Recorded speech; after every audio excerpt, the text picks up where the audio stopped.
Pokrajinska vlada i Город Новий Сад zajednicki budu finansovati výbudov toho objekta, a Mirović i Vučević novinarom говорили, že roboty budu zakončeni o rok.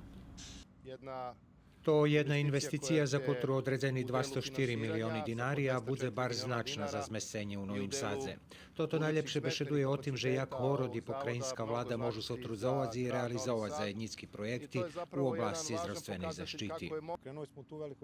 Započali sme totu veľkú investiciju, dzekujúci potrimovky pokrajinskej vlády, kotra zo zistu penježnu sumu, jak i Novi Sad, potrimala to važný projekt.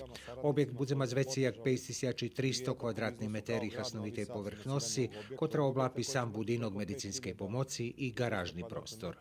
Popri toho projekta, predsjedatelj vladi Vojvodine Igor Mirović najavil, že u nastupnim periodze za pomocu republičnej vladi budu veljki ukladanja do zdravstva. Rihtaše finansovanje B i C bloka kliničnog centru Vojvodini i regionalnih špitaljog u Subotici i Pančeve.